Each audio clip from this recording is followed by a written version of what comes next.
Today, a lot of people's aspiration is to have the latest mobile phone as soon as it comes out. Otherwise, that's it. Wallahi, a lot of the sisters out here and the brothers, a lot of our aspiration is following the trends of clothing. The minute the latest is coming out, I must have it. If I don't, there's a problem. That's your aspiration.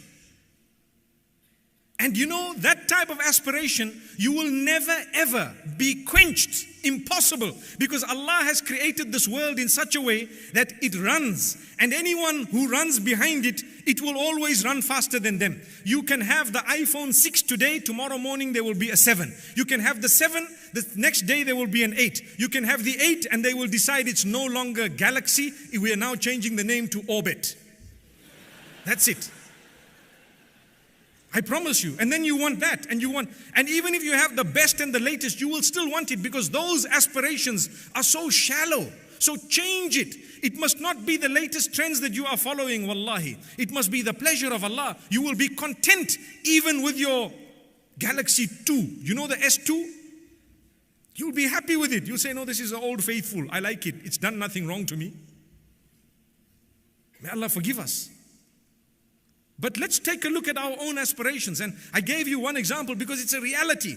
People have always told me you talk a little bit too much about the mobile phone. And I said, I know why I do that. Because every one of us has a mobile phone. I want you to put up your hands if you do not have a mobile phone. Put up your hand very high. You don't have and you don't use one at all. I can only see 2 or 3 hands. And that also perhaps your dad must have prohibited it. MashaAllah, brilliant, wallahi. And I'm sure these people have higher aspirations. They are aiming for something much higher. With us, subhanallah, it's about accessories, it's about perfumes, it's about shoes, it's about people looking and being wowed by what you look like. Wallahi, that's what it is. We've watched the material world taking over so badly that we've lost the plot. We don't know where to aim.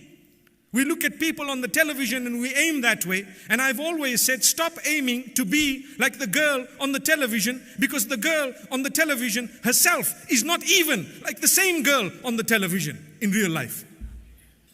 Really. They're just acting. And life is not an act, to be honest with you. Life is real. It comes to an end. It comes to an abrupt end. And then what happens? You can't meet the angel of death and say, hang on, I need to quickly WhatsApp. Hang on, I have the latest phone. Subhanallah. Some of us, when we're going on holiday, we've stopped asking whether there's halal food, whether there's a masjid, whether there's Muslimin. We've stopped searching for, brothers and sisters in faith. The destination we're going, is there Wi-Fi? That's the only question. If there is internet, Wi-Fi, that's it, the best holiday ever. Before, we used to sit on the beach and admire the qudra and the power of Allah and the beauty across the oceans. Today we are sitting there and, like I said, we are just on WhatsApp and we are on our chats. What was the point of flying all the way there, wasting your money when you are going to sit here on your phone throughout? When you go on the holiday, leave the phone. Subhanallah. See, no one even said anything. Silence. Dead silence. What did he just say? Is he crazy?